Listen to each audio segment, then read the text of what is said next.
नमस्कार, आदाब, अभिनंदन, आभार। आपके सभी लोगों का स्वागत है मेरे चैनल क्लिनिकल गुरुजी में। मैं हूं डॉक्टर आनंद। उम्मीद करता हूं कि आप लोग अच्छे भले ही होंगे और मेरे जितने भी सीरीज़ के प्रीवियस वीडियोज़ है मेरे चैनल पे उसको देखते होंगे और उससे कुछ न कुछ आप लोगों की जानकारी में थोड़ी बहुत ही सही मगर वृद्धि हुई होगी।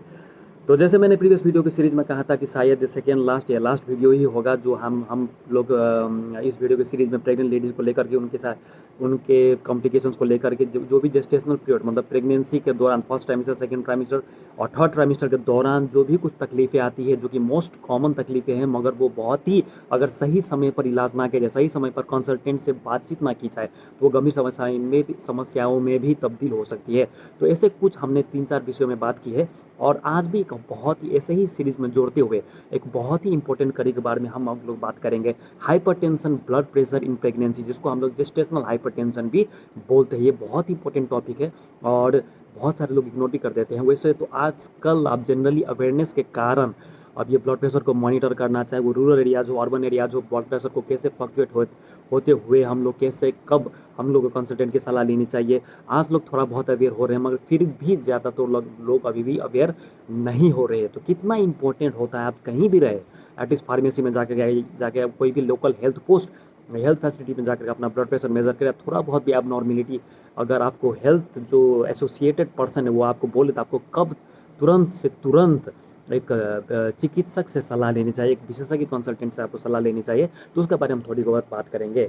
तो जेस्टेशनल हाइपरटेंशन दोस्तों उस कंडीशन को बोला जाता है जनरली 20th वीक, अगर जेस्टेशन पीरियड मतलब प्रेग्नेंट होने के बाद अगर 20वां हफ्ता कट जाए और उसके बाद 140/90 के ऊपर अगर ब्लड प्रेशर सस्टेन रहे मगर कंटिन्यूसली अगर उतना ही बीपी मेंटेन हो तो उसको जेस्टेशनल हाइपरटेंशन भी बोला जाता है। अगर दूसरे तरीके से इसको बात करें तो देखिए ब्लड प्रेशर के दो कंपोनेंट होते हैं। जैसे हम लोग कोई भी ब्लड प्रेशर का नॉर्मल ब्लड प्रेशर जैसे 120/80 जैसे बोला जाता है, तो 120 हम लोग बोलते हैं सिस्टोल कंपोनेंट और 80 हम लोग बोलते हैं डायस्टोल कंपोनेंट। अब इसका अंदर में नहीं जाऊंगा क्योंकि बहुत ही टेक्निकल हो जाएगा और आप लोगों को समझ में भी नहीं आएगा।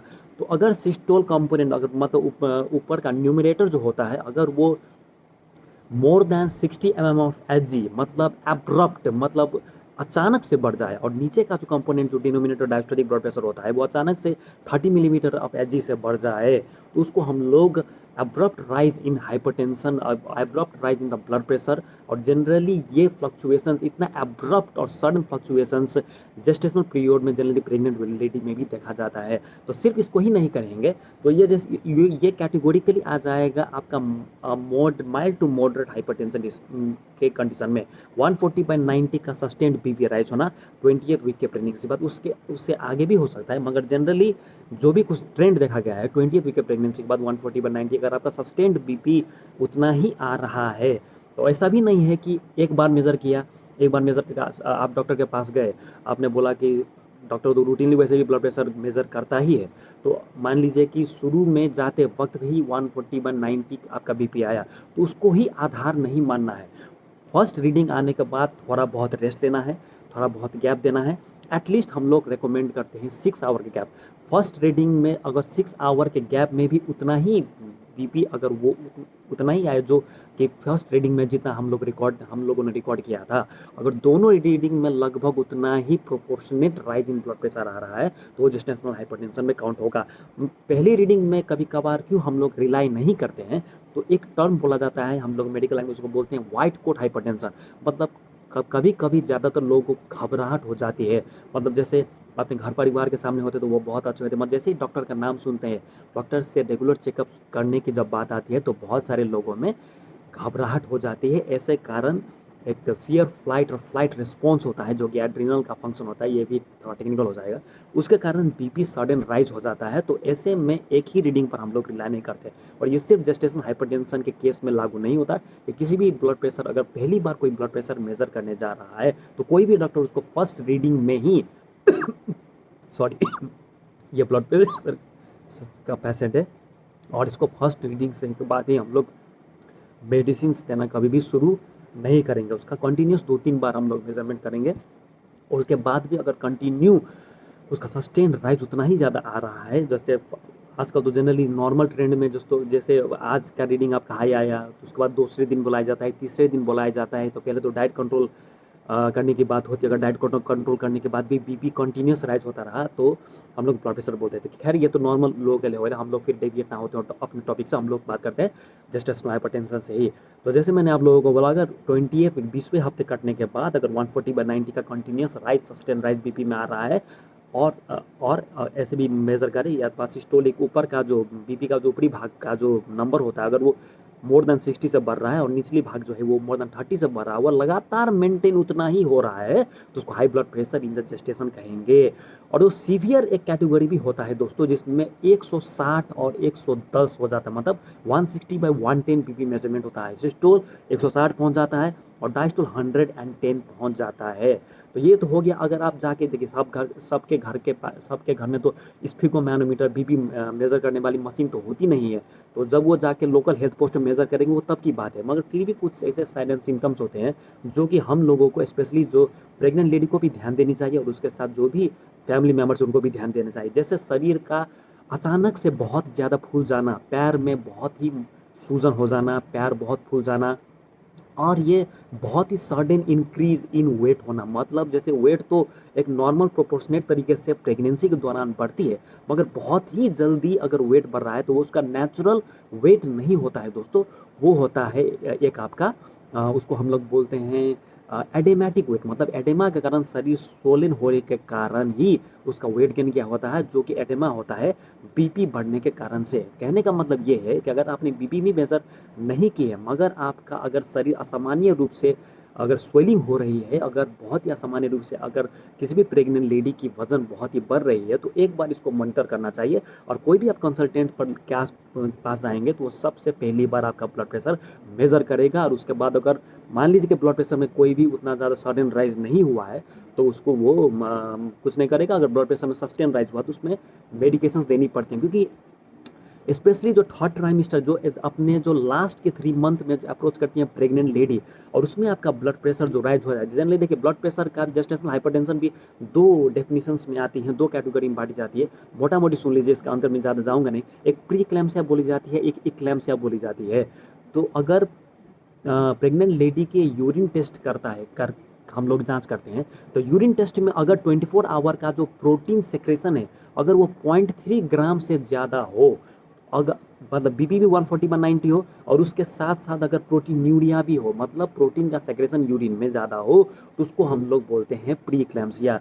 और इक्लैम्सिया किसे बोलते हैं, मतलब प्री इक्लैम्सिया के जो दोनों फीचर्स है वो तो होंगे ही, बट इसके साथ साथ झटका आना, मिर्गी आना, एक जो कन्वल्जन्स हम लोग बोलते हैं वो भी आ सकता है। तो अगर सही समय पर हाई ब्लड प्रेशर जो प्रेग्नेंट लेडी में बहुत ही एक कॉमन भी है, गंभीर समस्या भी है, अगर इसको मेडिकली अगर हम लोग इसको कंट्रोल नहीं करेंगे, अगर आप लोग ध्यान से देकर सही समय पर कंसल्टेंट से सलाह नहीं लेंगे, और अगर आप कंसल्टेंट के पास जाएंगे ही नहीं, तो वो आपको कैसे एक मैनेजमेंट प्रोटोकॉल, मैनेजमेंट दायरा के अंतर्गत लाएगा। तो ये बहुत ही गंभीर समस्या हो सकती है, जनरली लेडी के लिए हो सकती है, बच्चे के लिए भी हो सकती है। तो जैसे कि मैंने कुछ देर पहले ही आपको बोला था कि इक्लैम्सिया और प्री इक्लैम्सिया, और इक्लैम्सिया कंडीशन बहुत ही डेंजरस कंडीशन होता है। और ये शायद प्रेगनेंसी में जेस्टेशन पीरियड में अगर आप मुझको बोले कि डॉक्टर साहब बताइए कि कौन सा एक कंडीशन है जो कि माँ के लिए और बच्चे के लिए सबसे ज़्यादा खतरनाक है, तो वो इक्लैम्सिया वाली कंडीशन है, जिसमें ब्लड प्रेशर बहुत ही हाई हो जाता है, उसमें झटके आने की संभावना बहुत ज़्यादा होती है। और वो इतना इमरजेंसी कंडीशन होता है दोस्तों कि उसमें माँ की जान बचाना बहुत ही ज़्यादा ज़रूरी हो जाती है। उसमें हम बच्चे के बारे में भी नहीं सोचते, वो इमरजेंसी सिजेरियन कंडीशन होता है। तो मान लीजिए कोई रूरल एरियाज में है, ब्लड प्रेशर का मॉनिटरिंग वो कभी करवाया ही नहीं, कभी उन लोगों ने कराया ही नहीं है, और एक 81 का मतलब ब्लड प्रेशर का समस्या था, मगर उन लोगों ने जांच नहीं करवाया। और थर्ड ट्राइमेस्टर जैसे जैसे वो अपने डिलीवरी पीरियड का अप्रोच करने लगती है, सस्टेन्ड मतलब इतना ज़्यादा बीपी बढ़ जाता है कि कन्वल्जन्स, झटके आने लगते हैं, सीजर्स आने लगते हैं। अगर मान लीजिए कि कोई हॉस्पिटल बहुत ही दूर हो, तो उसमें मदर के लिए बहुत ही ग्रेव कॉन्सिक्वेंसेस भी हो सकते हैं। तो इस वीडियो के मार्फत से मोटा मोटी मैंने आप लोगों को यही बात जानकारी देने की कोशिश की है कि ब्लड प्रेशर जेस्टेशनल पीरियड में बहुत कॉमन तो नहीं कह सकते, मगर तकरीबन प्राइमी ग्राविडा जो कि पहली बार माँ बनने वाली है उनमें 10% के आसपास हो सकती है, और मल्टी ग्राविडा में 5 से 6% के आसपास हो सकती है।